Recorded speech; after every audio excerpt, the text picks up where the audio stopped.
I want you to meet Jack Hartigan. I'm Eric Stenbakken, co-host of the Real Estate Pessimist podcast. And my co-host, Christy Candle, and I talked to Jack Hartigan. He started his entrepreneurial journey at 13. And, it really resonated with me because he started doing kind of what I started doing. And here we are both in real estate. But his story is so different. He talks about early wins, some big wins, and some early losses, some really big setbacks from a really unexpected quarter. Just didn't see it coming. But it's real. He's real with you. And he talks about how he's doing, what he's doing, and it is really interesting. Join me on the Real Estate Pessimist podcast as we talk to Jack Hartigan. Welcome to the Real Estate Pessimist, where we talk about the good, the bad, and the truth about real estate investing. I'm Christy Candle, a developer, investor, and I teach locals how to become developers in their own backyard. And I'm joined with my co-host today, Eric Stenbakken. Hey, I'm Eric, and I have been in long-term rentals since 2010, and most recently short-term rentals. And by recent, I mean like 10 years ago. And so I've been in this space for a minute, and the more I get into real estate investing and the more I talk to people about it, the more I realize there is so much diversity, so many ways to do it. Our guest today, Jack Hartigan, is joining us from Minneapolis, and he's got stories. They are far and wide-ranging stories, and I cannot wait to get into that. First, Jack, you said you're a pilot. What do you fly? I was actually just at a flight event last night looking at my dream plane. Cirrus, it's a Cirrus Vision Jet G2. That's my dream plane. I currently fly the other type of Cirrus, which is the prop plane, the G20, 22, and 22T, and then your classic Cessnas. If you want a cheap flight, a little bit slower, but a lot cheaper, flying the Cessna around the city is definitely the plane of choice. But for cross country, going to Door County, up north, you name it, take the Cirrus and get there twice as fast. I always wanted to be a pilot. That just did not happen to my life at all. You mentioned cars too. You're kind of a car guy. What's your current favorite? Either that you own or you just looking at? So I really wasn't I was a car guy. Like I wasn't a car guy. And then if anyone knows Andy Frisella, I was listening to his podcast, and I've very consistently listened to his, and he mentioned the GT350R one day, that he just picked it up, and then he put a video on his Instagram story, and pretty much Googled it, loved it. It had always sort of fit the American muscle, like what I wanted. I was looking at like 1960s, 70s Chevy Chevelle and wanted to like custom build one, but this sort of fit the mold for right now. So I got a GT350R. That's what I currently have. I'll probably have that for a little while, probably take it back. And then we'll see where life takes us and see what other ones we want to get. But right now, that's all I got. And then honestly, I'm putting all time, energy, and resources towards next steps, next investments. Nice. I'd love to say I want to buy more cars, but we'll do that when we make the next step. Get some more assets, get some more toys. Exactly. So I understand you started your entrepreneurial journey quite early, and you don't know this, but I think we share this part in common. What did you do? How did you do it? How did you get into that, and why? Pretty much my entire life, I was a ski racer. So the reason that's relevant is because ski racing brought me all around the world, brought me to ski camps around the country, and exposed me to a lot of different ideas and people. And one of these particular camps in Mount Hood, Oregon, I met this couple. They're actually on the line. This is called the Pompa program. Daniel Pompa and his dad, Dr. Pompa. They were extremely inspirational, and basically it was like, wow, I got to do more with my life. By the way, at this time I was 13. They were 15, and it was impressive to watch the connection they had, the success. They're smart, and really that was the first time I had been exposed to something like that, and it just lit a fire in me. And I can't remember the specifics, but I went home, specifically wrote a quarter-page flyer that just basically said, "I'm Jack. I'll do anything for $10 an hour." And I started doing anything around the neighborhood for $10 an hour. We did house sitting, weeding, picked up rocks for a guy who didn't want rocks in his snowblower during the winter because he had like a path through his woods. Buckthorn here in Minneapolis is a big one. So it's a invasive species that's got a bunch of thorns on it. So I would do that. So I'd go cut it down, spray it, open up the forests. That is like primarily what I did the first year. All for $10 an hour. Not the best economics there, but made $3,500 for my first year. I know. For 13, that's pretty good. I was happy. I had $3,500 after my first year. Blew $2,500 of it on a speaker system that I still have today. I'm a little bit of an audiophile as well. So really enjoy that. And then as the years went on, learned to charge $12 an hour, pay 10, charge 15, pay 10, had some high school guess, middle school, high school buddies. Then started hiring my brother's friends who were a little bit older. And by the time I was end of high school, I think we were over $500,000 in revenue and 15, 16 people during the peak season of the summer. And then we had 1 or 2 people working snow in the winter. I was back at school. I wasn't actually very sure that I wanted to do this the rest of my life, to be honest, because no one ever dreams of being a landscaper. I can't say anyone like wakes up and says, I can't wait to landscape for the next 30 years of my life. At least I didn't. I felt like I had bigger dreams. I had bigger things I wanted to accomplish. So yeah, basically end of high school, took a year off after high school and went and lived in Telluride, Colorado, worked as a food runner. So ran some food out to people. I call it high-end ski bumming it. And we stayed in the basement of one of the restaurant owners out there, and that was another ski connection. So I ski raced with the son of the owners of the restaurants there. And really that was like, I just didn't want to go to college. So the whole thing was, I didn't want to go to college. I come from a family that's a lot of formal education. And so mom's got 2 PhD professors on her side. Dad's got MD dad. He's an MD. Mom's a master's. So just a lot of that formal education. And I was breaking that mold through and through. I hated the system. I did not like operating within it. That's not to say I didn't love learning. So I was always learning, always doing stuff, but all on my own when I could. So rather than going and studying something, I would find something more interesting. I'd buy my own courses while I'm in college, doing all that stuff. In Telluride for winter, and then went to Madison for basically 2.5 years, and then dropped out 3 classes short of a degree. So it started to impede on my actual ability to run our business. And that brings us back up to 2020, 2022, when I was supposed to graduate. But by that time, we were doing well over $3.5 million. That was the priority in life then. Right. So you're doing landscaping, and it's funny because that's kind of my entrepreneurial start too. My dad told me, you know what, I will loan you the mower and I won't even charge you rent for it. And I was like, awesome. Wow, what a great dad.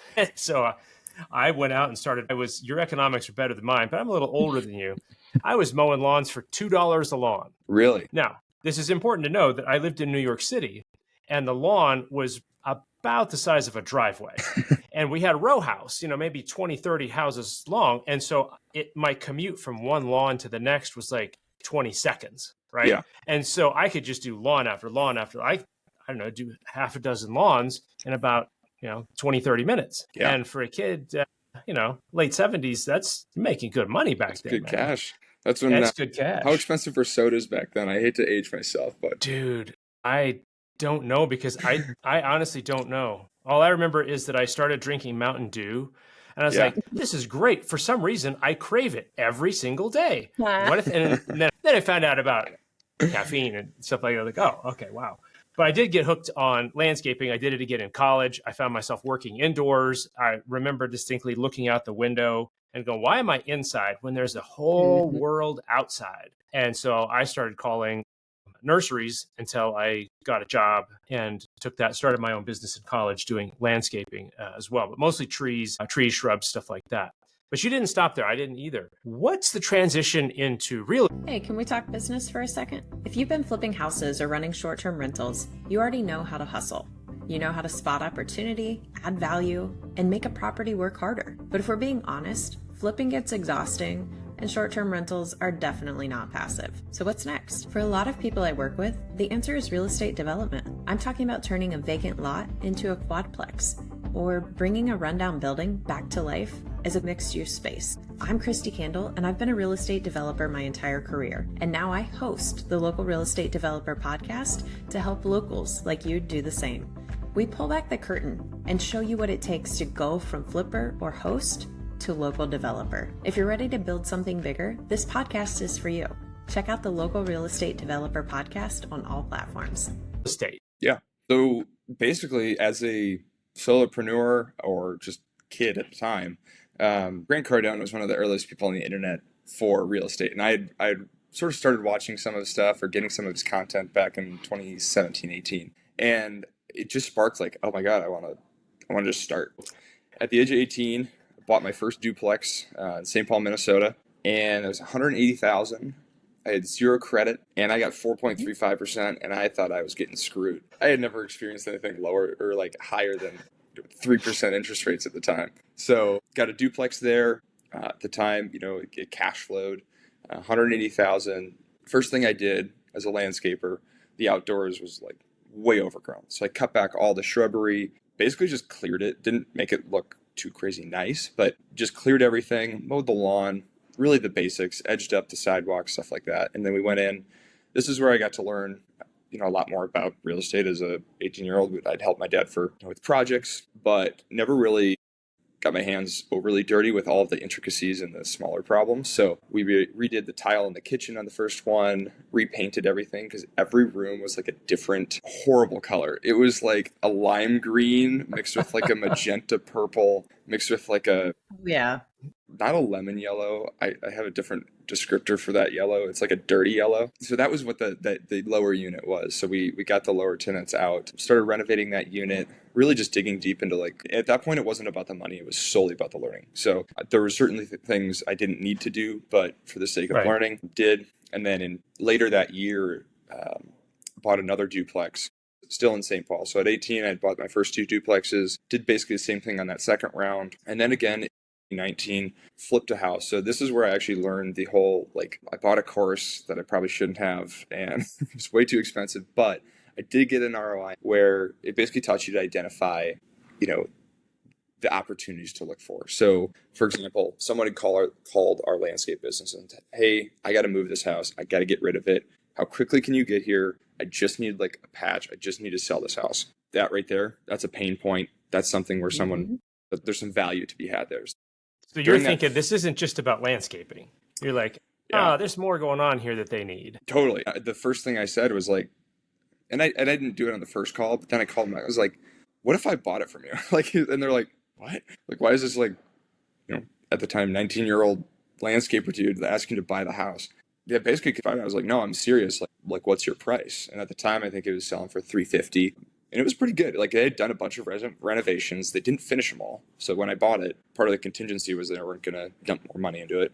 I was going to do the landscaping, which really wasn't all that bad. It was 15 to 20 grand to get it looking good. But that's when I learned how to flip a house. So I flipped that house in 2019. And then in 2020, sold all 3 of those. Sold that flip house, made probably $100,000 on that. So bought for $350, sold for $450.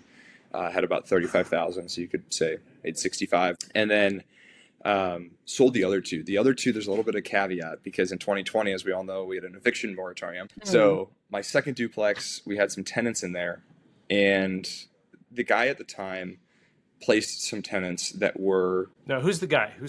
Let's take us back here. Yeah, who's doing what here? This is what my literature friends call foreshadowing.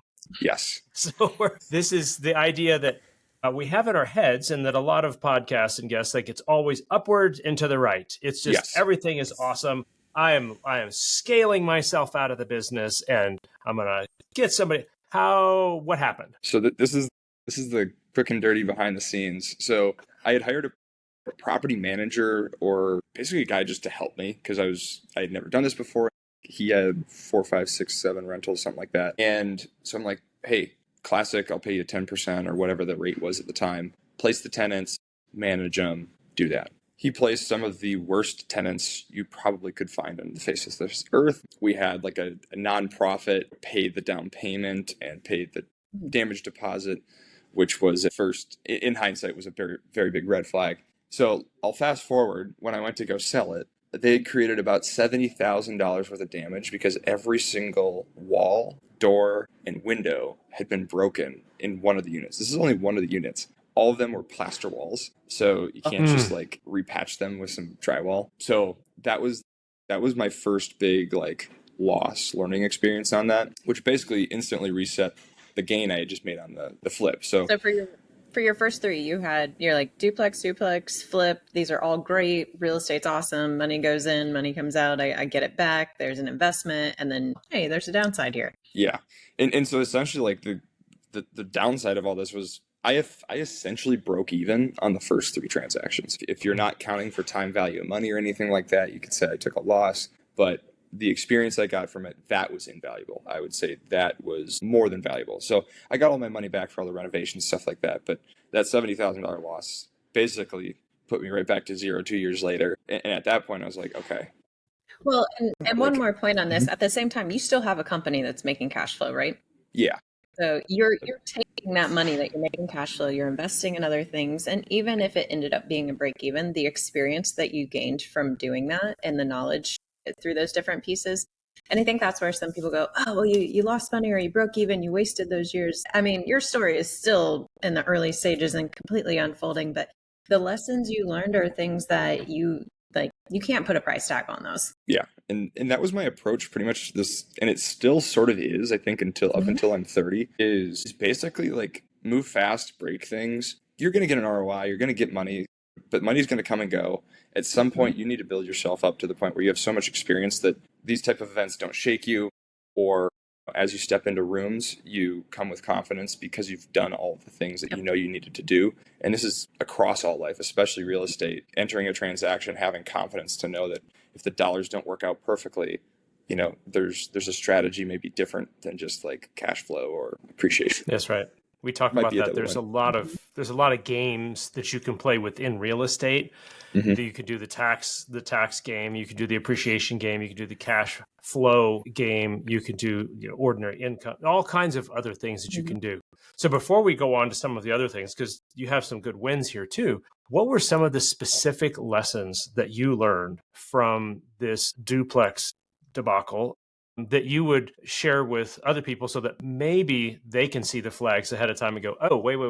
I heard this guy, Jack, and he said, watch out for this. What were some of the things that you got as takeaways from this that you're going to play? Yeah, I think the number one thing is know who you're dealing with, know who you're working with.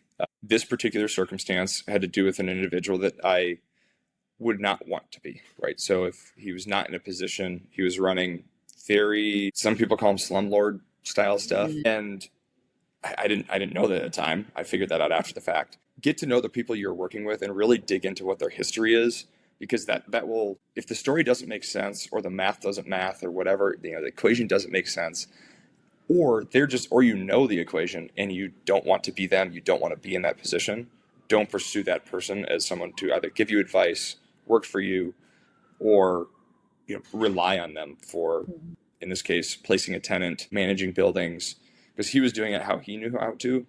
I was not in a position or a desire to do it that way. And just out of curiosity, how did you find him? I mean, like what was that process? Because we learned so much from every loss we learned from, but I'm sure there's lessons learned in how you'd pick someone too later. In high school, I did community college, so you could do community college classes in high school. He was the partner of one of my professors, specifically partner because they also had, like, again, this is all things that just didn't align. They were not married for financial reasons solely. Really nice people, but just it didn't quite align with. That's how I met him. At the 18, I was just like, I'll take anyone who's willing to invest in me. Yeah, you believe in me. You're with me. Like, you're older than me. I look up to you guys. Probably, sure. Okay, you're doing this. Why not? Yeah. So sometimes, when you're that young, I honestly take a lot of people for their word, and you just got to learn from it sometimes. So what did you learn? You mentioned that there was a third party here that made the down payment and kind of got into this for the tenant. What is that? What does that mean to people? They're like, well, it sounds like a great thing. Somebody else is out there helping someone else. Why is that? Or what is that? And how do you see that now? Yeah, that's really what it means, is that person is not able to pay their own rent. It is someone stepping in to pay their rent for them. Therefore, beyond the first 2 or 3 months that they had paid, the tenant doesn't have the money to pay. There's a theory there that they have time to stack up cash and figure out their life. People don't do that.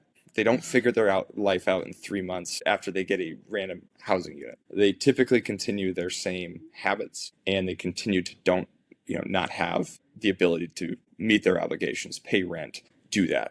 Not to mention, in hindsight, when we cleaned out that unit, we took 3 dump trailers, so about 25 to 26 yards of crap out of there, because they had been raiding construction sites, basically taking all the good stuff, and then all the bad stuff stayed in the unit. So the basement was full of broken extension cords. They were scrapping everything, yeah. Totally.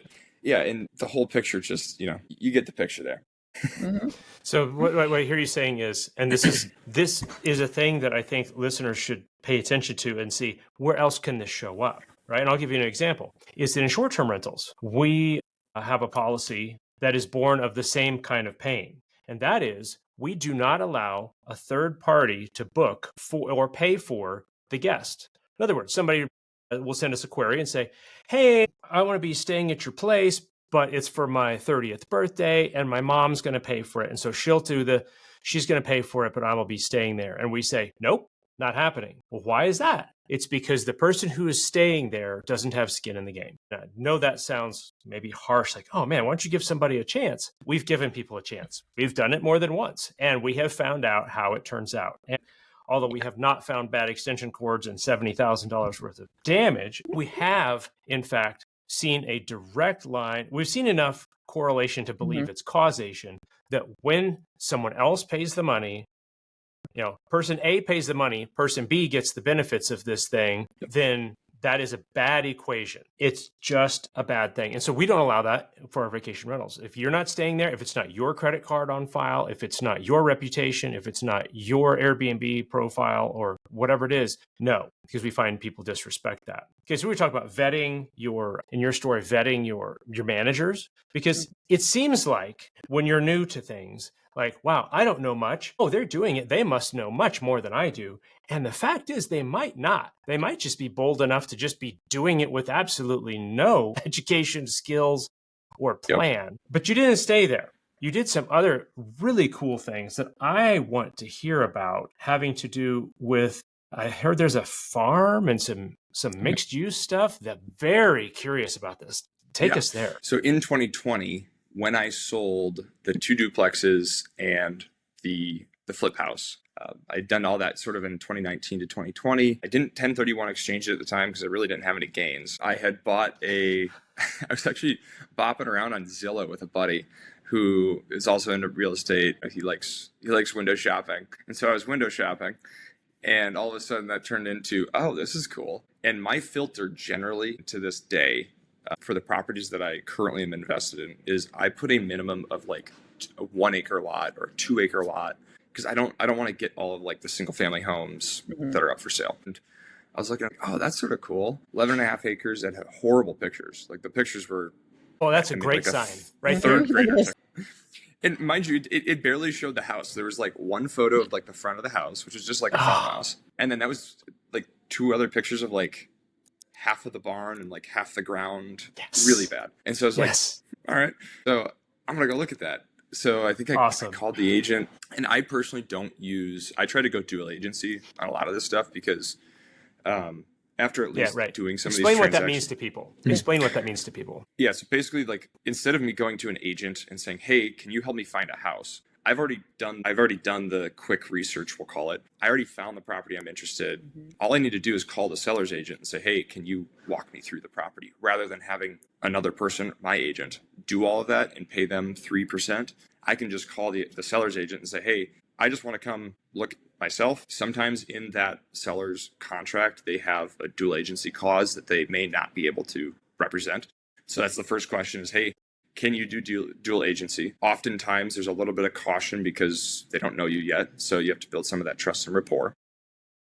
And you have to judge them too, because they're representing the seller and proposing to represent you as the buyer, which for listeners out there, what that means is, and I'm a licensed agent, broker associate myself, and you've got to be careful with this stuff. You got to explain it to the public here. What's happening is that at that point, the agent who is the listing agent would now be basically a transaction broker. That's what they call it here in Colorado, is that agent now just helps these 2 people accomplish the deal. And at that point, a relationship shifts, or it's supposed to. And this is really important. It shifts from representing one party, not against, but representing one party and not representing the other, is they switch to now representing the deal. I want to get the deal done. And so kind of each party has to represent themselves. We put all the facts on the table. And the advantage of this is oftentimes, because I've done this, I've sold a property and had our agent out of state act as a transaction broker, and it saved us tens of thousands of dollars. This wasn't chump change. And because we already knew what we were doing, we found the buyer and we were the seller, and we needed the transaction completed. And let's just say that put money in everybody's pocket. It was a pretty easy transaction, but it saved the seller, us, it saved the buyer, and the real estate agent was like, well, we know all the people at the table here. Let's just get this done. And it was not a difficult, and from agent perspective, at least in this case, it was pretty easy because we already had a seller who wanted to sell to the buyer who wanted to buy.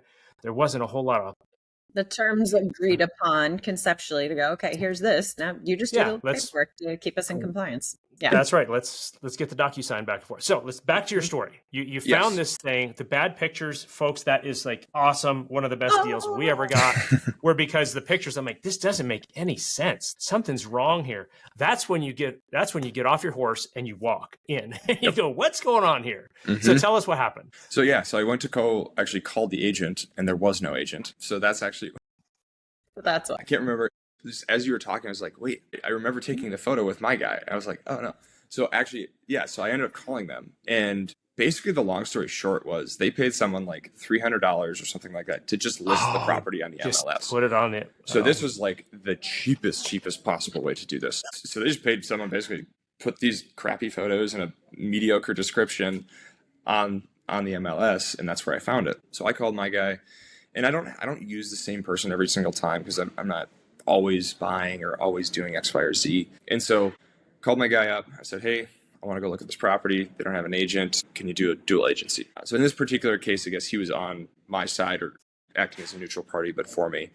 Because I don't ever assume, by the way, in these, as just a general investor, if you're an investor, don't ever assume that if you call someone else's agent and have them step into a neutral party, while the laws and all of that say it, and they will probably do their best, and the general assumption is that they're going to do their best to be neutral, they have a relationship with that other side before they knew you. They're humans. That will always supersede, I think, any law. And that may not come across in an obvious way, but... nor be intentional.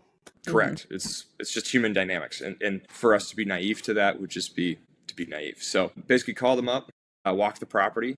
And at the time, they had so much stuff there. They had just farm stuff for 50 years hanging out on this property. And so walked through the property.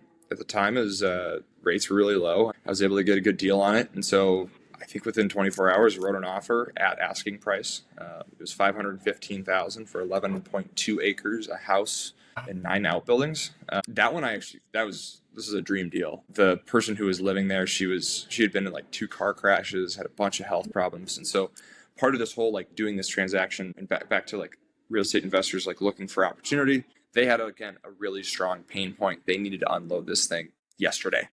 And so I submitted the offer at asking price. It was accepted right away. They basically said, how quickly can we get our money and move? They had a lot of medical expenses stacking up, stuff like that. And again, I'm learning all this after the fact. I didn't know this during the transaction, but they were looking to move. And so we closed 30 days later. Today, it now rents out. I've probably put another $250,000 worth of work into the property. So your basis is closer to 785 or 765. But 2 of those buildings have been fully renovated. One is rented out to a commercial tenant. They pay $3,500 a month plus utilities. Then we have another guy runs a small business. We just had another business move out, a small landscaping business in another part of the property. And really what this was about, this is not like an easy like, oh, this is slot 1, this is slot 2. This is like, this building sort of makes sense. And so I just started cleaning things up and making it look nice. And at the time being in the industry and I'm very social or very out there and always talking about these things through the grapevine, the referrals sort of just work themselves out. And there's a lot more context to that, but we'll save that for a podcast. Basically, people called me and said, hey, I heard you got space. And we had 12 storage parking spots. So for like a truck and a trailer, stuff like that. Those each rent out at the time for $80 a piece, now 100. Then we had 3 businesses. And then the bigger advantage at the time when I had a landscape company is we would actually use one of the back fields. So basically like the core property is here and then it had a field and a field. So we don't own any tillable.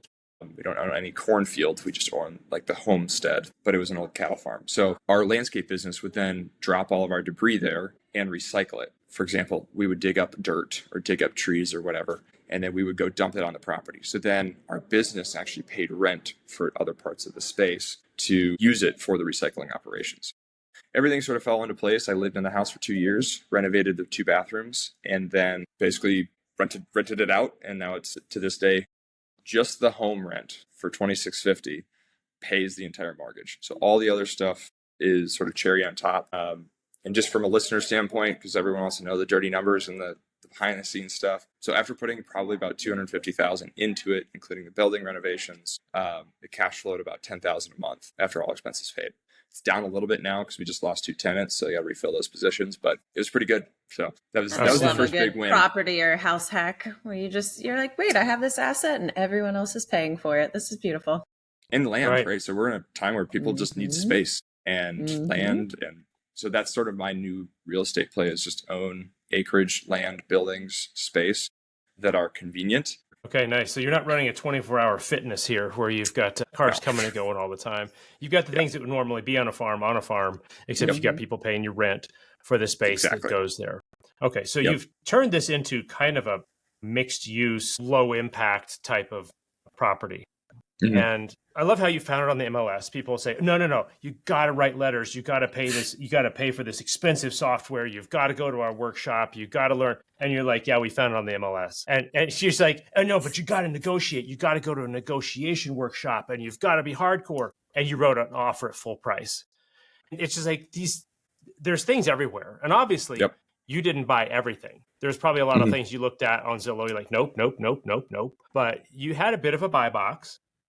And you had some idea of the potential of things. I think this is really important. Jack didn't just see this on Zillow and go like, I'm going to buy it. Like, he'd been in landscaping. He knew what some of the needs are of people who have equipment, materials, et cetera, all these other things that they're going to need, extra vehicles. He'd been working with landscaping for a long time, seeing a lot of properties, and had a bit of a buy box, it's 1 acre or more, and went and made this deal essentially. Yeah. And so when I closed, like, there was no, just to be clear, like, there was no, like, I know exactly what I'm going to do. There's no, like, this whole story played itself out. I think this is, to your point, it's about understanding the situation of, this is back to sort of like a first principles thing where they don't make more land. This land is like 10 minutes outside of the fastest growing city in our area.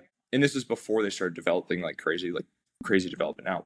It's back to like, I don't know what's going to happen here, but I just know that it meets the first principles. I'll make it happen. Like the first question is like, can I sustain this mortgage for the next 2 to 5 years without it cash flowing, right? So you basically start with your worst case scenario, and the answer was yes. So it's like, that's another parameter into part of that thought process was like, I don't know how this is going to work, but 11.2 acres is a 20-year-old. I'm going to figure out a way to make it work. And I think that's such a huge point, because people go, oh, well, I have to know every answer and I have to know exactly how I'm going to do X, Y, and Z. And that's not the case. And that's for business owners, for real estate investors, for developers, for anyone. Like, you go in with a concept and you say, okay, here's the concept, here's the idea. I have done enough research to go, I'm mitigating risk, and here's how I can make this successful. Then once you go through that, you're going to iterate, and then by you taking action, it's going to create opportunity. And like you said, another key point, and I know we've talked about this in other businesses and things, is if you tell people what you're doing. And that's such a huge thing right now. I was literally just talking to someone yesterday because of our new development that we're doing. And they're like, yeah, there's 2 schools of thought. You say nothing until it's done, and then you go, okay, there it is. Or you talk about it from day one and bring other people along on the journey. I mean, like you found out, the more you tell people, the more you bring people along, the more opportunities are going to come up that you didn't even know existed. Oh, totally. And I'll reiterate that same point today. I'll even say, like, you sent me what you're doing too. Like, you sent me your development. I was like, that's so cool. And so whether I invest in it or not, right, you've started to open little doors that simply, if no one knows, right, and that's the power of social media, that's the power of all this, is like just simply telling the world and putting out there what you're doing is incredibly powerful. And despite all of the technology and things that we operate with today, the word of mouth is still the strongest way, because ultimately all the technology is just a facilitation device for the communication that we already do, right? So instead of having to call you up and on the old dial phone, I can shoot you a text real quick or do a quick FaceTime, or we can do stuff like this that shares it with a much larger crowd. This may or may not yield an opportunity or something like that, but just exposes the ideas and the people to such a broader market. Yep.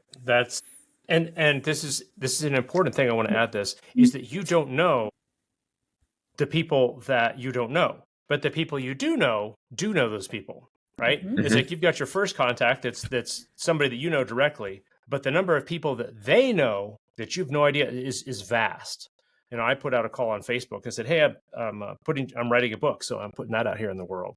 I'm writing a book. And said, does anybody have any ideas for an editor? People I haven't heard from in a long time, or maybe ever, have posted like, hey, you ought to check out so-and-so. Hey, I got to check out so. I was just flooded with leads just by putting it out there. And almost all of the leads that I got were not people I knew, didn't even know they existed. Or if I knew them, I had no idea that's what they were doing. So to your point, there's kind of a scarcity mentality, like, okay, I'm going to keep this really quiet until it launches, or just like, hey, here it is, anybody interested? And you just don't know. You don't know what you don't know. Yep. All right. So awesome. So what are some ways that you keep your mindset focused on growth and in a positive place? Because hey, it's the Real Estate Pessimist podcast, and if you've been in real estate long enough, you've got a story, and if you don't, you're either writing one right now and you don't know it, or you will, or you're just not telling the truth. So so we're going to face times where we're like, oh, this is not what I thought it was going to be. This stinks. How do you keep your mindset in the right place? Yeah, I think ultimately it's, I was actually just going over this with someone. I was sitting at a coffee shop and having coffee with someone, a realtor, and literally just through conversation, it was like, oh, let's pop up and take a look at MLS. Took a look, found a house that I really, really loved. And literally within 30 minutes, it was like, we should go look at it. My point with this is my decision criteria. I figured out within 30 minutes what the worst case scenario is. So a lot of this is sort of setting the base case. When you invest in a stock, when you invest in crypto, when you invest in real estate, when you invest in yourself, what is the worst case scenario? And oftentimes, if you can be okay with that, then everything is upside from there. If I just don't lose 50%, or you spend money on yourself, you build your skill set, you build your network, and you get one connection. Maybe you just have a great experience, right? You spent money and you got something for it, but it wasn't exactly what you wanted. If you're okay with that and taking that risk, or for me, my mindset is it's not risk. Risk is unknown. When you operate in the unknown, that's your level of risk. And there's ways to mathematically calculate risk and all these things. But at the end of the day, it's what are you comfortable with? And if you move fast, as Cody Sanchez says, as everyone says, I think if you just move faster than everyone else, you can have so many more losses and so many more learning opportunities that by the time you've gotten to your 10th or 15th iteration, everyone else is at their second, third, fourth. That to me is the risk in the situation. How I have a growth mindset is I'm going to move so fast that I can sustain a loss in this particular area, but then I will have at least learned something, and it's not going to kill me. So I'm not making crazy bets right now that are going to take the ship down. So that is one thing, very clear thing to make is yes, will I lose $10,000+ on certain things, maybe even more? The answer is yes. Even when I sold my company and made some decisions after that to step away, I understood the risks and all these things, and I was very okay with what came along with that, because that's just part of life. And sometimes there's a bigger thing that you're running towards that you need to cut some of that old stuff. For example, if you don't want to sell a building because you might be underwater, but if selling that building allows you to be more free-minded, make more money, have better conversations, these are all non-tangible, non-dollar amount things that will come from you releasing yourself from the potential financial loss or whatever it may be. That's right. That's how I have approached life, is just move fast. If something's dragging you down, spend some time to think about it, depending on the size of the decision, but just move fast, keep going, and don't let those little things drag you into the dirt. That's yes. So awesome. We sold a piece of land at a loss, and it was difficult for us. It was our first real estate loss. We were going to build our forever home on this lot. We had I can see the architectural plans rolled up right over there, but we saw something better. And I think that's to your point. Are you running towards something, or are we just running away aimlessly from something? But if you're running towards something, and this was at the time our 5th rental property, and I knew how this worked, what you put in and what you were getting out of it. And I saw the direction of appreciation, which at the time was average, I guess I'd call it.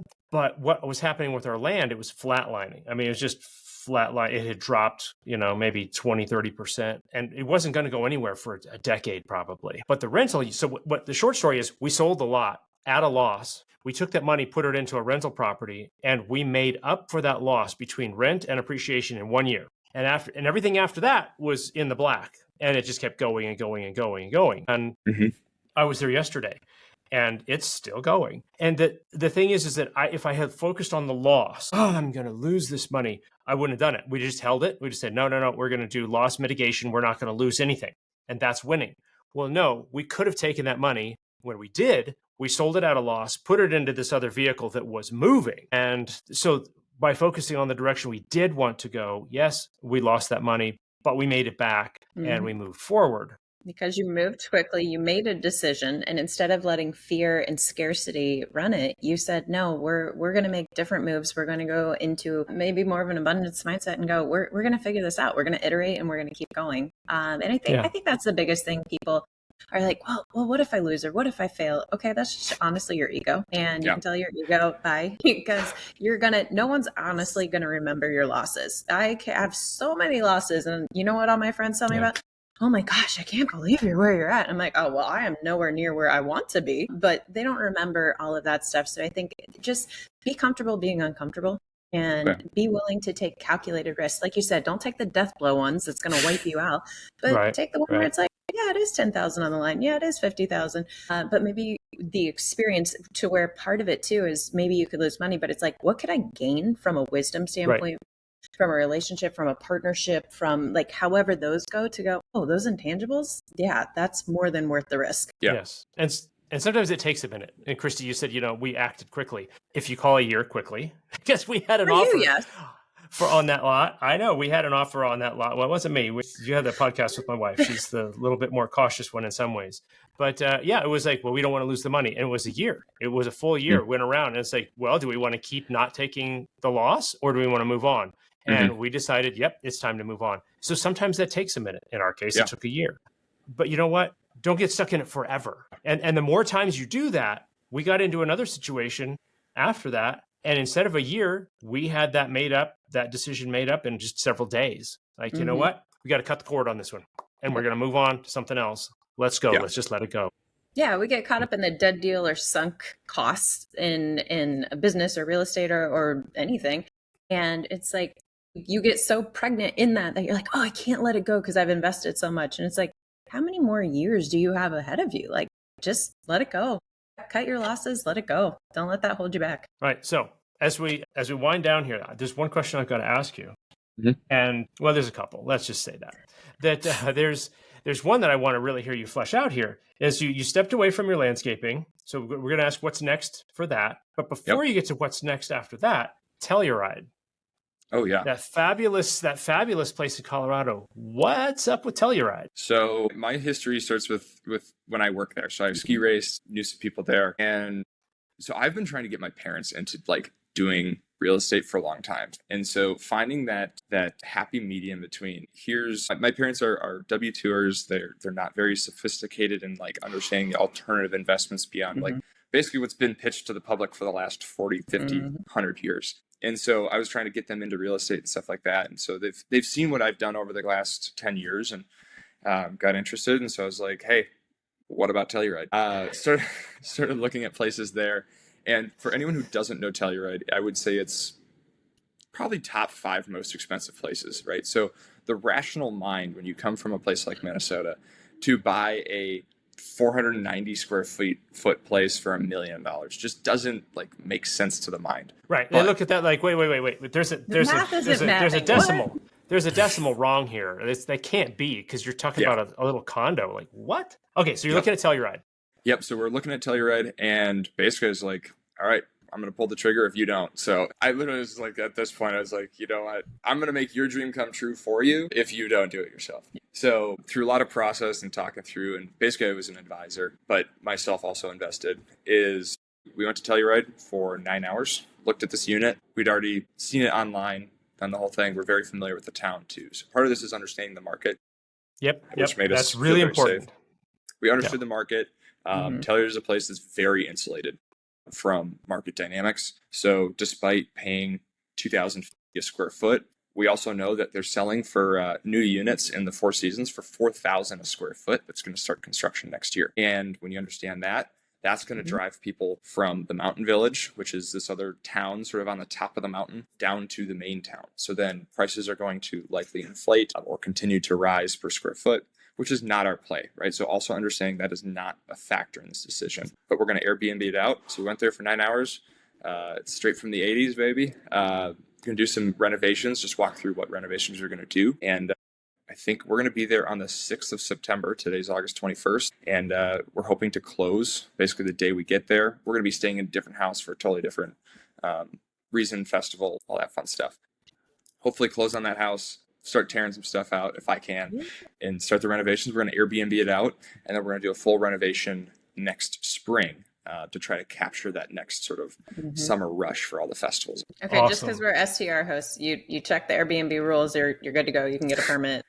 Yes, all that's checked out. We basically use local resources. So this is where, like, when I'm operating in the Minnesota market, I know a lot about that. When I'm operating in a different market, that's where I pull in an agent. You're paying them the full commission. You're paying them the full deal because they have knowledge that you could get screwed over. One of the things in Telluride, they have a 3% transfer tax fee. So just straight off the top, 30 grand straight to the bottom line. But that pays for the public transit of the gondola. So it's sort of cool. Telluride's got a gondola that is basically their public transit from the town up to the mountain village, top of the mountain, stuff like that. So really unique, cool town. We're looking forward to that. That'll be my first, and this is partnered with my parents mainly because I wanted to bring them in, get this stuff done. And so that's my first short-term rental, and we'll sort of round off the last part of my, I guess, or maybe the first part of my Airbnb journey.